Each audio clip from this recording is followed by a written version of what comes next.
All right, welcome everyone. Good afternoon, good morning, and good morning to you, Alisa. Welcome to the fifth edition of the Myndlace Relace Series. I'm super excited to have you here because personally, I've been following you on LinkedIn, and I'm a huge fan of your work, especially your age-informed posts. And that's major reason why I reached out to you in the first place. And I'm gonna start with that, okay? You often use the term age informed. So for someone hearing this for the first time, especially within the African context, what does this really mean? Mhm. Well, and actually, I want to say also first, thank you so much for having me on this series. I'm incredibly honored, and I likewise follow you. But when it comes to the term age informed, what we're really talking about is that we all have a right to know what it really means to age. And unfortunately, there are so many life limiting myths that are out there that do tend to be based on fear, guesses, assumptions, overgeneralizations, information voids, all of these things. And we believe that we have a right to know about what it means to age based on evidence, research, and data.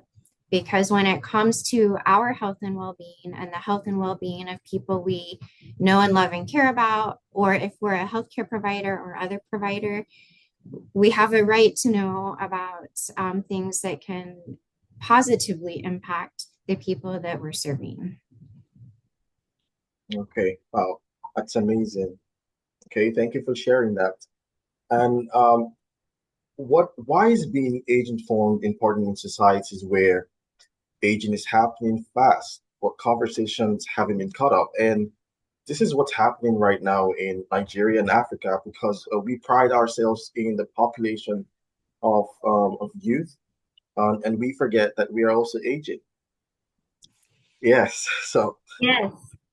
So, because facts matter, right? Facts matter. And we want to make sure that our policies, our systems, our practices represent what is really happening in the world, in society, in our country, in our town, and our community. We want to make sure that our strengths and needs are matched up to those policies, practices, systems, infrastructures, and all of that. And it matters, the reason I'm so excited we're talking because aging it's universally relevant. It matters to all of us everywhere, all ages, all countries, because right? I know Nigeria has a very young demographic right now, but yeah. in 30 years, right? Where are these people who are 0 to 30 going to be in 30 years, for example? And it takes a while for things to change. And so that's why it matters. We want to make sure that we're forming things based on the realities, not based on reality. Okay, that brings me to our next question because when we talk about ageism in Nigeria, a lot of people do not believe that this exists. Okay, because here we tend to show elders lots of respect. There's even in the western part of Nigeria, people prostrate before elders just to show respect. All right. So is it possible in this kind of society where people show elders this kind of respect, is it possible for ageism to still exist alongside respect? I would say yes. So I have not been to Nigeria, but I would say yes, generally speaking. So because how that can show up at the term of benevolent ageism, right? So being super nice and kind and respectful can sometimes what happens in the US, it can sometimes cross that line of thinking an older adult is so much different. And so I think something that really stuck with me a long time ago, I read Dr. Landry wrote this Live Long, Die Short, but something in the book that really stuck with me is um, So benevolent ageism, a concrete can show up like this. No, no, no, you sit, let me go get your tea for you. You sit, you've done enough in your life, right? So let me at least get this tea for you. And that's great if I want somebody to get my tea for me. But sometimes I want to make my own tea.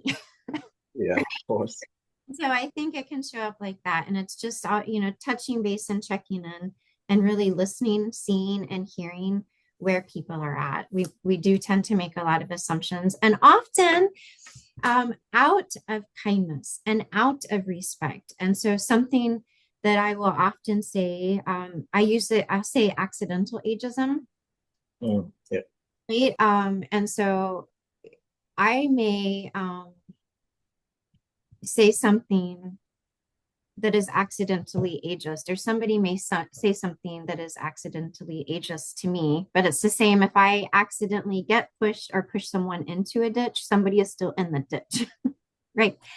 And so, yes, I do think it can happen side by side. And I think often, because we're all good people, right? Yeah. Yeah. People are good people.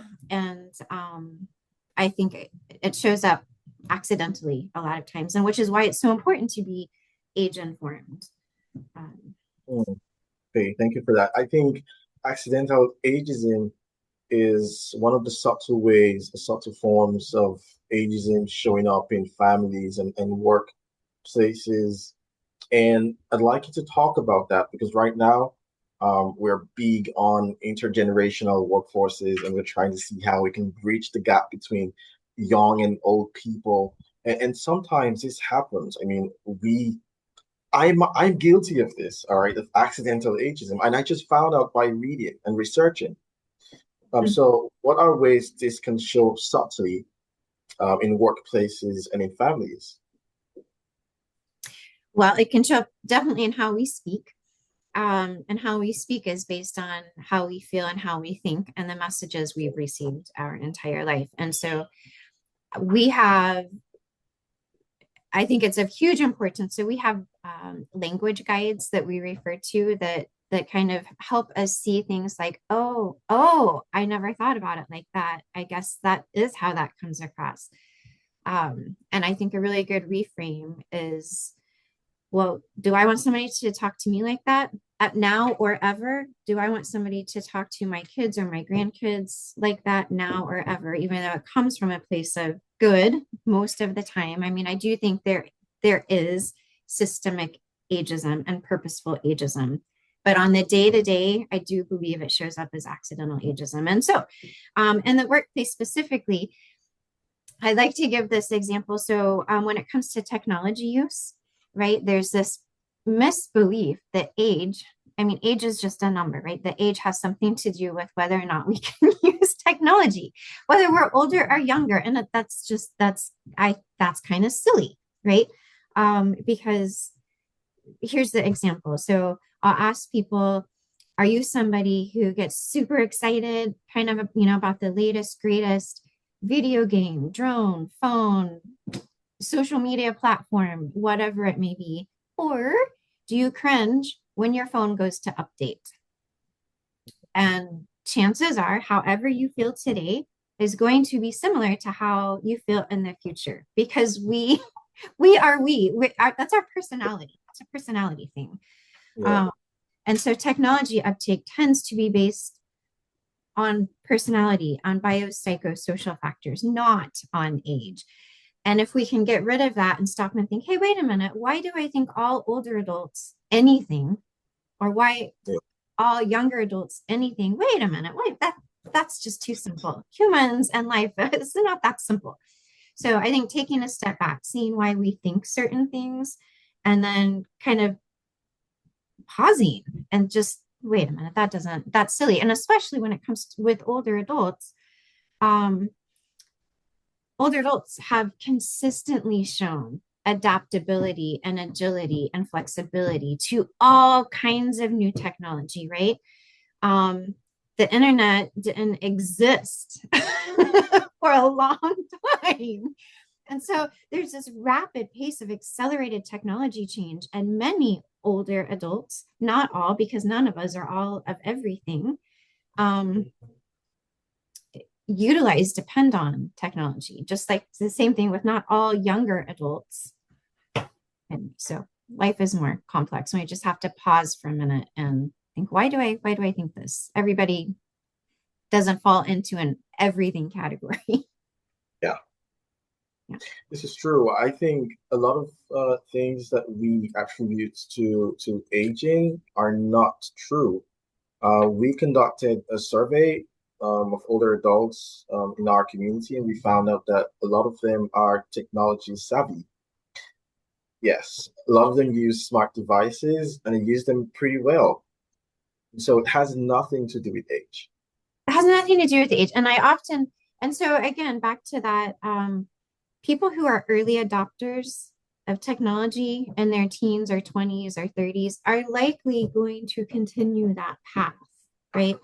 My dad, who is older than me because he's my dad, showed me Yeah. how to scan documents using my phone. I didn't know that, right? It's silly to think that age dictates our knowledge Yeah.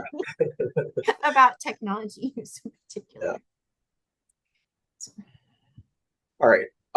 Another thing that I am guilty of is um, using phrases like "that's normal at your age," "you're too old for this," and like you said earlier, it's we're nice people and we're trying to be nice, right? And you see someone you really love, a family member, doing something that you feel might be too tedious or dangerous for their age, and you use phrases like "you're too old for this," and "you shouldn't be doing this." Um, how does this, how does languages like this shape how older adults see themselves? mhm. I think language absolutely shapes perceptions, um, and how we live our lives. And so if and we start letting people know when they're kids, when they're, babyhood on up, we start putting these ideas about what older adults can and cannot do. And so those babies who grew up internalize that and start to also think that about themselves. And so when they get to become older adults, what regardless of what they could or could not do, the Mhm. view is, well, this is what I can or can't do. This is what everybody has told me my whole entire life. And so I think too, a way to combat that is there's a lot of research which so much, right, it's been going on for decades, but it hasn't reached the masses, I guess it seems like. And so Dr. Becca Levy and colleagues, and then Dr. Ellen Langer before her from I believe in the 70s. There's all of this research that shows that how we think and feel about aging does impact how we live and how we age. It can impact our physical health, our cognitive health, our behavioral health, our Mm. lifespan, and then, of course, all of those things in between our health span. And it's so interesting because we get this when it comes to younger people. We get that how we talk can influence how people feel and it can influence outcomes. We know what happens if we tell a younger person, oh, don't even study for that. You're just not going to get it. Just don't waste your time. You go take that test, whatever. Good luck. But there's no way Yeah, you're going to. But the thing is we're always people. We don't stop being people. And so if somebody is consistently telling me that I absolutely can't do something, well, over years and decades, that's going to influence whether or not I think I can do it. it's true. Mhm. Um, and so the thing is maybe I can't, but let's find out. Let's see, in a Yeah. safe way, of course, as we want everybody of all ages to be safe. And so I think some of that also goes back to what matters most. So what matters most to an older adult, if it is to get up and to make the tea, Yeah. but it seems that I'm a little bit shaky getting around. Well, did anybody ask me what I would like to do to make sure I can safely go to make my tea? I Mm. probably have some really good ideas, Yeah. right? Mm. Yeah. I'm really happy that you mentioned this because it made me realize that not just older adults face ageism, even young people also face ageism. And that's quite interesting. Thank you for pointing that out. Oh my Uh, goodness. sorry. Okay. Well, I was saying 100%. Yeah. Um, Okay. that these veils and myths that we put out there in the world are just we have to just keep pushing behind them and looking at us as whole people, right? The entire time we get to be here, younger and older and in between, looking at us as people, not yeah, not these general assumptions, not all of these stereotypes. Mhm. Okay. Thank you for sharing that.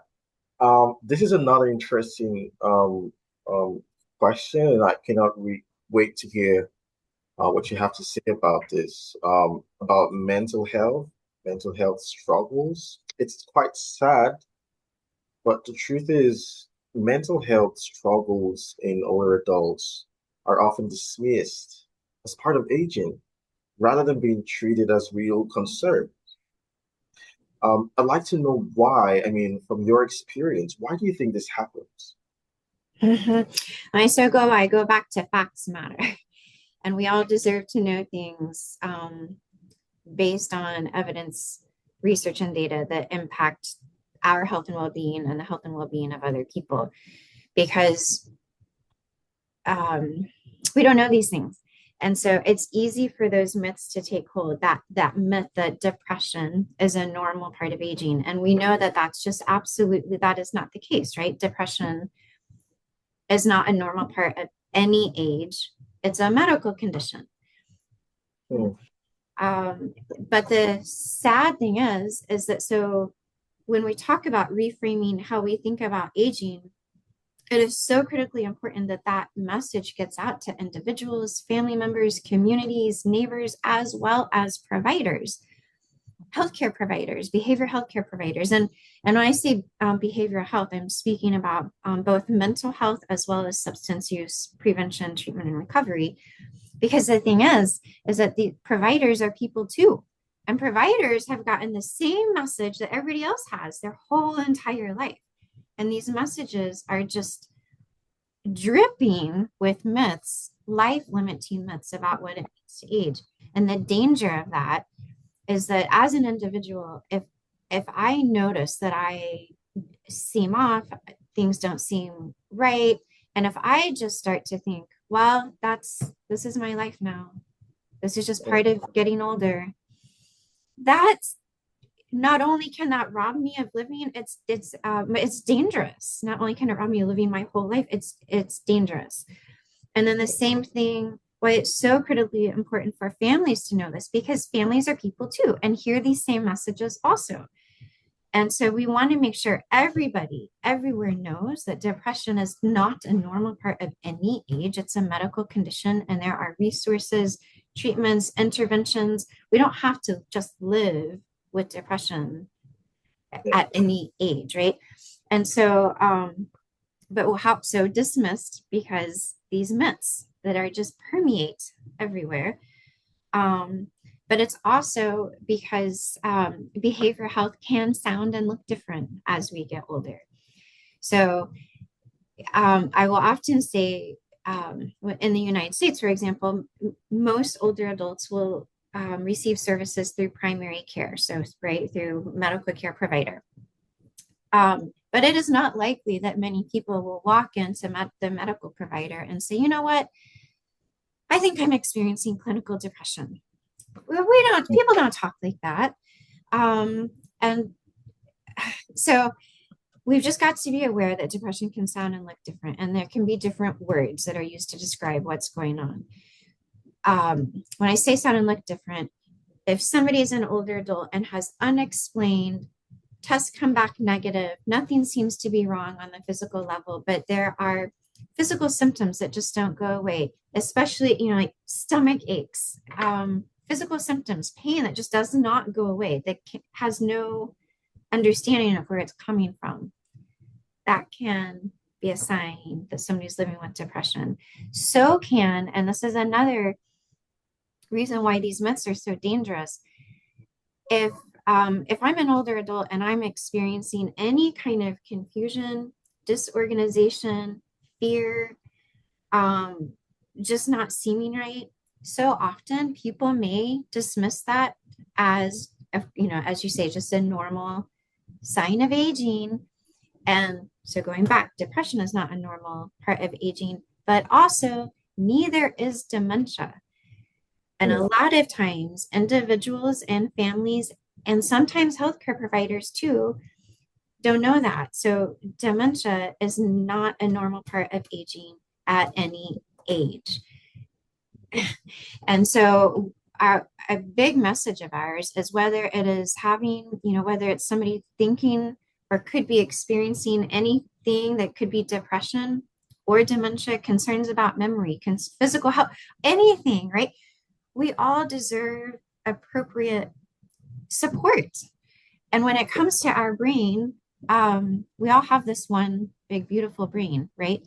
At whatever age we may be, if we have concerns about what is going on, let's get help. It's not just something we just have to deal with. Let's get help and support. And so that is again why facts really matter. We need to know the myths versus the facts. And we need to know that depression can sound and look different as we get older. We also need to know that, I'll stop there. It's okay. Please take your time. I'm really learning a lot from you today. Um, I was gonna say that in Africa, in Nigeria, it feels like, well, not every home. It feels like when people get older, their rights are taken from them. And I say this because when people get older, they're no longer asked questions like, do you like this? Do you want to do this? Do you want to go there? It's like everything they do, everything they wear, everything they eat is being determined by other people, by family members, by what they think is best for them. And nobody cares about your opinion if you really, really like this. And this can lead over time to silence. A lot of older adults get silent. Um, they stop talking, they stop expressing themselves. This could also lead to depression. Okay. So, what are some silent battles older adults face that families genuinely don't realize are happening? Well, I think that a couple of things come to mind. This is another reason why age informed and age inclusive is so important, and why I think it's so critically important the work that you all are doing, because age inclusion matters. And the more time that we all spend with each other, the more we really understand and really see and hear where each other is coming from. And so when it comes to losses, I think that's where we have to ask, right? Because while aging is, Dr. Tracy Gendron has this great, while aging is universal, it's certainly not uniform. And so I'll put that out there, but I want to say some losses that may be happening that an older adult could be experiencing. This could happen at other ages too, but we're just talking about older adults here. Of course, loss of loved ones over time, right? Our social circles can get quite a bit smaller from a variety of reasons, death being one of them. Yeah. Another, right? But another thing too, in terms of loss, is realizing that that can go far, far beyond loss of that physical person, loss due to death. It can be an older adult who is experiencing loss due to a divorce, due to a relationship breakup, due to a change in employment, due to a change in safe housing, due to mobility, or how fast. Maybe it used to take somebody 4 minutes to empty the dishwasher, or to do the dishes, or to do the laundry, whatever, and now it takes a lot longer, and it can be so frustrating, right? And so it can be losses like that too. Can also be just overall the loss of, so we have a 988 here, right, in the United States, which is a number that people can call if they're experiencing any kind of emotional distress or would like to talk to somebody. And so that's one of our messages when we're reaching out to older adults or people who work with older adults, is making sure that this includes losses, dealing with a loss that could also be how things used to be, that things are just so different. So it can be huge and a concrete, it can also be abstract. But what matters most, I think, is that if I'm feeling a loss or lonely for whatever reason, that's my authentic and genuine feeling. And I need that needs to be recognized and validated. And sometimes we're uncomfortable with that. And so it may be easy to accidentally say, oh, no, that's that's okay. You're fine. Look at all the wonderful things you have going on. Yeah, Okay, so there may be all of these wonderful things, or they may not be. But the point is that if I'm feeling a loss at whatever age I may be, please see that, yeah, right? And sometimes we just have to sit with it and and sit with it and sit with somebody and let people know that they're not alone. There are people out there who care. Those people could be family members, neighbors, faith related people, people from employment. And so that's, yeah, some of the losses. Also, our health can change at any age, but as we get older, right, it can become more complex, and more things can start to add up. So it could also be that. wow, great, thank you. This is one of the things we try to combat in our hangouts, loneliness.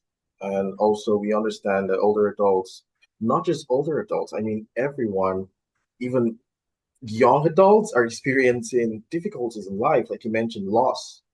Um, Young people also juggling one job to another, changing careers. Older adults also um, have difficulties with changing careers. I mean, everyone is going through something in life, and this could lead to depression, and that's why we try to bring both generation together in our hangouts. Yeah, and it's so beautiful because we have older adults doing things that they never thought they'd ever do in their lives. We play paintball. Yeah. Yeah, it's always exciting. Really exciting. Yeah. Well, okay. And so I think that again, what you are doing is so meaningful, critical, important across the life stage, because it it's this bilateral, it's this back and forth. We all, which is that one of our things, one of our mottos, slogans, whatever you want to call it, is that we all have unique lived experiences. We all have strengths, contributions to share, and also needs, all at every age and stage, all across the lifespan. But sometimes what we do is we put different people into just one of those categories. And so um, older adults have a lot to share and to give. Younger adults have a lot to share and give. And I think that synergy between the two, right, we're better together. If I am weaker in one area and you're better, whatever your age, well, let's do this, or and vice versa. And so I think that again, it's fantastic, and the intergenerational connections again is one of the best ways to fight those myths, those life limiting myths, and it matters to the older adults right now today, and it also matters to those people who in 5, 20, 40 years will hopefully get to become older adults. So it matters to all of us. Yeah. All right. And in Nigeria and Africa, most families are multi-generational. All right. But sometimes it's quite difficult for younger people to support older adults, probably because, you know, they just do not align. I don't know. And um, I think it's important that we talk about how younger people can support older adults without being patronizing or dismissive? Is there a way we can make this work? Well, I think one thing is to um, looking at so many amazing people throughout history who are or were older adults and did some really good things, really complicated things. It's just a really, oh yeah, so why in the world do I think this about my so and so? That just because of age, when age is just, it's an important part of who we are. It is a very important part of our story, but it's only one piece of our story, right? There's 100 different ways to identify all of us. And so I think that's one of the things is for um, older adults and younger adults to really see those, to really sit and see those unique lived experiences and to validate that of each other, as well as the strengths and the contributions that each other have to give, as well as the needs. And then it makes the needs, they're seen more in context. And those are needs, whether we're an older adult. So I get part of my message, right, is that we all have needs, but sometimes we put older adults in this category of need only, and everybody else gives. Yeah. And to reciprocate is to be human. We all, I mean, it feels good, right? It feels good to do something for somebody. Yeah. It feels good. And sometimes we rob older adults of that. And so I'll go back to the dishes. So maybe somebody is doing the dishes, and they're younger because it takes me longer because I'm older, and maybe it doesn't. But generally, Yeah. let's say, okay. But then I think stopping and, well, have you asked me what I have, what I can give? Or I'm trying to share with you this one time I had this experience, and you might try this. Just listen. We just have to listen to each other. I think, Yeah. I mean, of course, it's more complicated than that, but I think that's a start, is seeing and hearing each other and realizing we'll have something to give. We may not agree with everything that someone else says, but if somebody says, I used to do it this way, Yeah. we, okay, maybe we try it that way. Maybe we don't. But instead, we have to got to make sure that it's um, seen and heard. Everybody wants to be seen and heard, and everybody wants, being human is really, it's that give and take. We can't put somebody into a need only category. Yeah. Yeah. And that's the thing. Everyone wants to be seen and heard, but not everyone wants to listen. I think, yeah, I Yeah. think if we listen more, we realize that there are a lot of things we do not pay attention to. And I don't know if you've ever seen any work from Sky Bergman, Lives Well Lived, and we Yes. had a wonderful Yes. conversation with Sky, and she said everyone has a beautiful story to share if only we listen, Mm-hmm. right? Yeah. And so I wish that there is a way to, I mean, I think in formal settings and maybe easier, but within families, because we got caught up in our routine and caught up in our lives. But just a like around the table, sharing, something that mattered today, something that mattered to me today, something that's important, something in my past that I'm proud of. We all have that. And again, though, it's going back to that, whatever it is, if I'm proud of this, that, or that, whether or not I'm proud of it, right? To be happy for me, whether or not somebody else thinks it's important. And I think we get so busy and then just going. If we can just pause for 3 minutes, even, what was something really important to you today? Oh yeah, I never thought about that. Thanks for doing that. Yeah. Something, yeah, across all ages and all roles within the family. Okay. All right. Thank you for that. Um, I really want to ask you, is there any such thing as healthy interdependence? And if there's anything like that, what does it look like, especially in cultures where independence is often misunderstood? I think whether we like to admit it or not, we're all interdependent the whole time that we get to be here, right? And so I think just recognizing that and having that awareness is really important. And so healthy independence and dependent interdependence to me Yeah, is so. For example, and I go back because it's such a when I was a caregiver, somebody that I was a caregiver for, that was our exact example, right? Was the dishwasher. That's why I keep going. That was one of them. And so um yes. So I could empty the dishwasher in 3 to 5 minutes. Who cares? How important really is that, right? I mean, that's important because it needed to be done. Yes, yes, yes.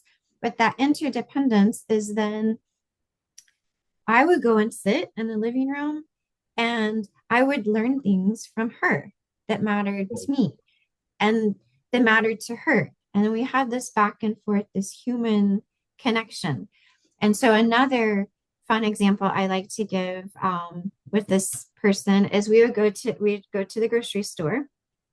Um, I followed the typical trajectory of in my late 40s where I needed to get reading glasses. I say typical because that doesn't happen with everybody. My mom, I go back to with my parents, my mom, who is my mom, so she's older than I am. yeah, Up until up until recently, when we would go to lunch or go somewhere, read a text, would not be looking for her readers. I would be looking for my readers. Just another, we all age differently. So back to this lady, we would go to the grocery store, and I could reach up whereas she couldn't reach up. So I could reach up and grab the things, but then I handed them to her so she could read the expiration date because I didn't want to look for my readers. Am I right? yeah, Um, and had either one of us just dismissed the other person as, will you just think you're, will you just, nah, nah, nah, mm, then that whole experience would have looked totally different and it may not have happened.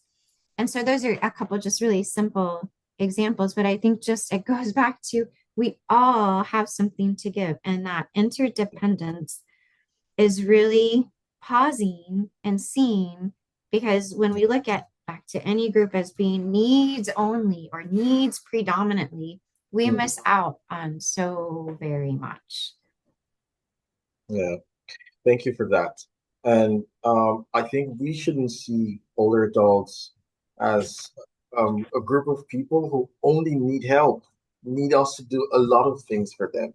This is very important. And is there any way older adults can express their vulnerabilities without fear of being seen as weak? Is there a way families can create safe spaces for them? Yes, I think there is. And I do want to go back and say another way to with that interdependence, which you just made me think of, is recognizing too how much caregiving older adults provide. Um, because when we recognize that and we take people as whole people, we do start to see, for example, that this older adult may be caregiving by providing care to kids. I think we get that. We've come around as a world to see that older adults do that have done this all along, but there's finally Yeah, that recognition, that validation, if you will. But older adults provide so much more caregiving than to kids. Older mm, adults provide caregiving and support to grown up kids, to grown up grandchildren, yeah, to each other, to neighbors, spouses, partners. With more people getting to live longer, more older adults are also providing care and or support with parents, with aunties, yeah. right? With uncles and all of this. And so I think so much of this goes back to it's easier to express vulnerability when I'm seen as a whole person. If I'm seen as somebody who Yeah. only needs something and I come to you with something else, then it's just, oh, what else do you need? What else does she need? What else is wrong? Instead of, yeah, that's a lot, but also recognizing we've got all of this other stuff in the non-vulnerable category. Yeah. And so I just back to that whole picture and the whole context of being a human, it makes it easier to be vulnerable. Hmm. And then I will also say, if I've expressed vulnerability in the past and I've not been met with respect, Yeah. and sometimes, like we were saying, that can be because people are uncomfortable when people are vulnerable. If I need to talk about something um, that is hard to talk about, if I need to talk about a loss, if I need to talk about let's say I have a terminal diagnosis and I need to talk about how I can have the best death and dying experience possible. Human nature, it's uncomfortable, right? And so if Mhm. I've come to somebody in the past to talk and to be vulnerable and I've not been met well and I've not been listened to, it makes it really hard to come back. And then those vulnerabilities can stack up and can accumulate. And so I think, again, that's why it's so important that throughout the whole lifespan that we see people as whole people and that we also build in protective factors throughout the whole lifespan. We don't want to wait until somebody, why in the world would we wait until somebody is an older adult to talk about protective factors? We don't wait until somebody is an older adult to say, you know what, smoking cigarettes is unhealthy. Yeah. So when it comes to other things related to our health and well-being, this is stuff that we need to know all along the way so that we can live and age with health and well-being, with behavioral health, so that we can, as we go through life, um, maybe it's easier to express a vulnerability when we have some solid social connections that we've diligently and consciously worked to build as individuals and as society. It can be so. Yeah. I think we're missing out a lot of things, not recognizing that older adults have a lot to give, right? We're missing out on a lot, and we need to really change our mindsets, so we can enjoy this beautiful intergenerational experience to its very best. What emotional strengths of wisdom do you think older adults often develop that we fail to recognize? Oh my! So I absolutely love this question, and so much of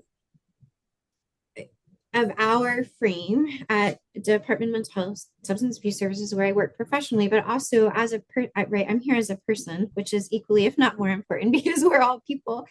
Um, and so much of this frame has been developed by the research that is out there in the world. And one of those, I'm just going to mention, so I mentioned Dr. Becca Levy and Dr. Ellen Langer. Um, Dr. Tracy Gendron, they all, speak to this. Helen Hirsch Spence also is another person. And then for a 15-minute podcast episode, Jeanette Leardy talks about the assets of aging on Jane Leader's Older Women and Friends podcast. And it's a really quick 15 minutes. And it was just wow. So here are some highlights, if you will. So one of them, kind of all of these thought leaders, kind of how this came across to me. So metacognition is one of them, which is really thinking about thinking. How do we think? How do we learn? How do we see things? And so as we get older, we tend to strengthen in our metacognition, right? So for one, I know that I learn better I keep glancing down with actual Yeah. tactile paper and actual books is how I learn best. I don't learn best sitting for 3 hours listening to a course where there's no Yeah. interaction, where there's one person speaking. Some people do. That's not how I Yeah. learn. And knowing that, has saved me a good amount of time and money, not to mention frustration, right? So Yeah. metacognition, that is one of the things. I also, um, some self-awareness. And Mm. so um, over time, we get to know ourselves better, right? Yeah. And so it's like, you know what? I don't feel quite like myself today or this week or this month. And I know this happened, but I don't know. I don't feel quite right. I wonder if it could be. So some self-awareness and self-awareness. I think we maybe perhaps are a bit more open to this and to all of these different possibilities because we've seen and heard other possibilities, right? Just over time, this accumulation of knowledge. So another one is pattern recognition. And I love this because this is so important. Um, as we go through life and as we get older and as we have had more experiences, we're able to take this and that and apply it to this and that, right? And um, so maybe I don't, let's say there's a conversation and somebody says, well, don't you remember that favorite bow somebody wore in their hair at some special event 3 years ago? It was such a special bow. And if I'm saying, no, I don't remember that, that's so who cares? I mean, really, in the grand scheme of things. But the fact that as we get older, we're able to really, we have all of these different experiences and we can pull maybe 10% from what worked over here, what really didn't work over there, to what worked over here, and apply it to new situations and circumstances is profound and powerful and amazing. And then I also, and part of that is the ability to learn and listen to and from others. Um, Something else that I think is really important is that emotional regulation. And this one I really like to talk about too, because so let's say we're driving and this is an example I'll give, and somebody cuts us off. Mhm. Then as we get older, not always, right? Because we're all individuals, but as we get older, it may be more likely that we're able to think, huh, I wonder, boy, they sure seem to be in a hurry. I hope everything's okay. I wonder if they're late to work. I wonder if they're on their way to the hospital. I wonder if they just got bad news. I wonder. Instead of simply, I I can't believe they did that. How rude. I mean, we're still people, so we may still think that, but we may also have these other layers because we have perhaps cut somebody off when we were experiencing some of those things. So we may have more empathy. And then I have to say too, this I think is so important. So a while ago, I had I experienced a concussion, and I had knowledge about all of these things, right? It can show up in behavior, it can show up in all of these different things. And when it comes to behavior, it can show up in a lack of impulse control. And so, and I like to give concrete examples just because that's one of the ways that I have learned that I learn. And so if anybody is listening who learns that way, yay. Um, so I'm a pretty calm person, a fairly content, whatever, content person. And I noticed that some self-awareness and metacognition, I would come home, I would just be in the car furious, just furious. And I would get home and I was just angry and furious. And, chances are everybody around me was not driving drastically differently. Well, I realized that it was likely because of my concussion, right? And that I was experiencing these things. Um, and so it was it goes back to, I think, seeing and hearing everybody where they're at. I am glad I don't live in that world anymore. But Yeah. when we're younger, we do tend to have less emotional regulation, right? Our brains are still developing. Our brain changes the whole time we get to be here. The whole time we get to be here. We don't ever talk about that. We only talk about the decline that may happen as we get older. We don't talk about the strengths. We also don't talk about the challenges that are sometimes there when we're younger. One of those challenges is emotional regulation. And I'm so glad I don't have that chaos all the time. And some of that has to do with age. So there are so many assets, assets to aging and how we think, emotional strengths and wisdom that can come with age. That said, I go back to age is one part of our story. It's a very important part, but it's only one part. If I've always been a goofball and not wanting to listen to anybody else, I mean, I'm me. So just becoming older doesn't make me a wise person, right? Oh, Just like being younger does not make me unwise. yeah. So age is an important part of our story, but it goes back to it's one part. But the assets of aging, there are so many. Hey, all right. So how can we include older adults in meaningful ways? All right.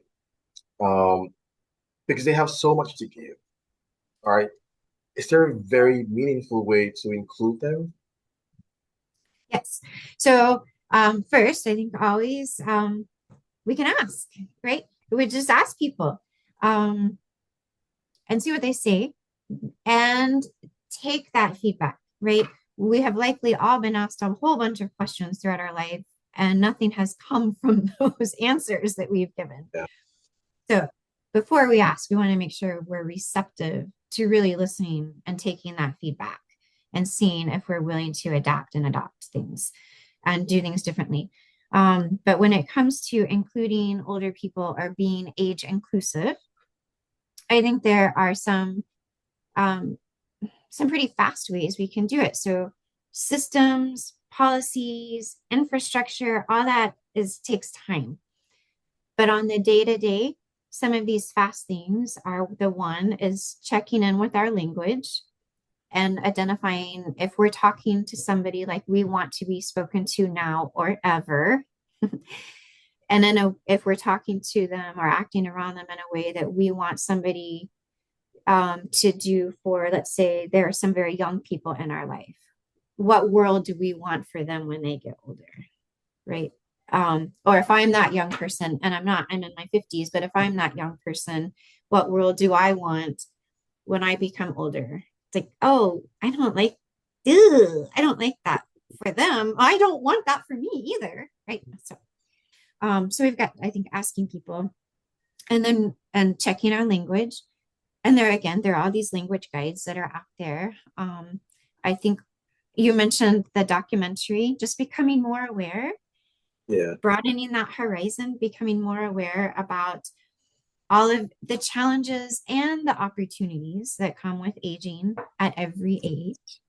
But some of these concretes are also our spaces. If we have, which one of our partners pointed this out to us, if we want to have a space that is age inclusive, does the space reflect that? Do we have art on the walls that is only young people, only young children and families, or do we have art that represents the lifespan? And is that art diverse, showing across the lifespan? Do we have literature, magazines that reflect all ages, that are of interest to all ages? Do our the marketing departments, human resources, public relations, information people, are they putting information out there? Because again, how we feel, think, speak, and act on the topic of aging determines how age inclusive we are. We can say we're age inclusive all day long, but if I'm older and I walk into a space and it is not meant for me, I know that. Yeah. And so I think just some of those, the language, the physical space environment, and then the portrayal in media. And so when we're putting images on social media in flyers and we're talking about older adults, if we have an event, if we're a faith entity and we have an event that is geared towards older adults, I think having real older adults represented instead of what society has as pictured, right? There's all this stuff now about AI and how also ageist AI is. Well, Mhm. AI is a reflection of our society. And so Yeah, it is up to us to help that grow and evolve correctly. yeah. That's a very interesting topic, and I'm so happy that I met Ezra, um, who is so big on responsible AI. And I think it's very important that creators creating for that space understand that if they must create, that they must do that responsibly. Mhm. Yeah. Before you go, I know you have a lot to say, but because of time, our time is so far spent. But if I'm watching this right now and I'm just imagining, I'm just thinking to myself, how can I become more age informed in my daily life? What are three simple advices you'd give to me?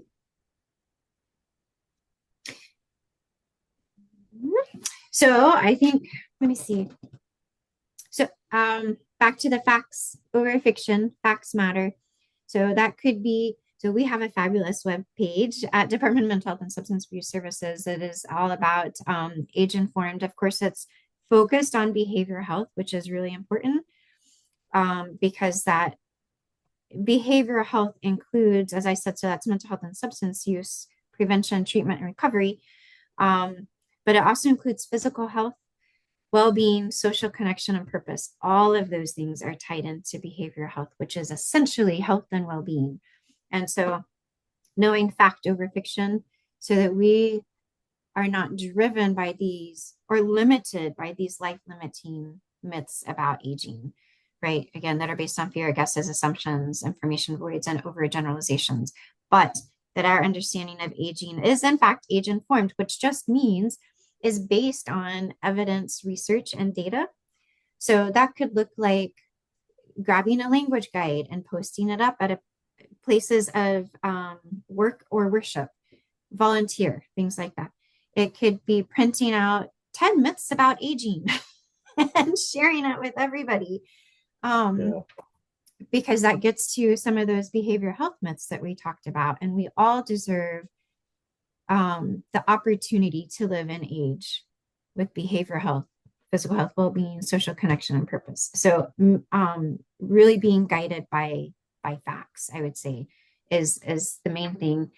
And a couple of avenues is our podcasts. I mentioned, so certainly what you all are doing, social connections, intergenerational social connections in particular, connecting with people. If somebody does not have the benefit of being in you all's space, the whole make friends of all ages. mm, We can do that. That's important.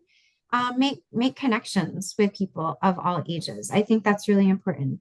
And then I will just go back. So I didn't really follow the three suggestion recommendation, but going back to recognizing that truly when it comes to our health and well-being, we deserve to know the right information. We deserve to know what really can affect our health and well-being and how we think, how we feel, think, act, and speak on the topic of aging truly does matter. It does impact trajectories in terms of that cognition, physical health, behavioral health, lifespan, and health span.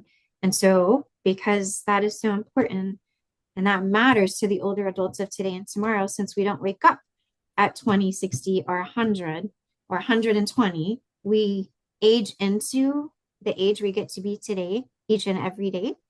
It's important that we have access to and talk about and share this information all throughout the life course and see that aging is an everybody, every age thing. mm. Thank you so much. Before you go, Alisa, thank you so much for everything. Thank you for enlightening us today. Such an honor having you here. Before you leave, I'd like to ask you just one last question. If you could change one belief about aging globally, what would it be? It would be that we all see and understand and embrace aging for what it is, which is it's an opportunity. And just like with all ages and stages, there are challenges and there are opportunities available. And so we are generally getting to live longer. So let's embrace it. Let's shape, lead, and run with it and let it work for us. So I would say to embrace aging instead of fearing aging, which is what so many people do, because I'm happy I aged into today. I'm Yeah. right. Yes. Aging is a good thing. Yeah. Aging is Yeah. Thank you so much. We're so honored to have you here. It's been amazing having this episode with you. And I'm sure a lot of people are going to learn a lot from this. And I'm still going to be looking out for your Age Informed series on LinkedIn. It's been so, so amazing for me. Thank you for being here, Alisa. And I look forward to seeing you again some other time.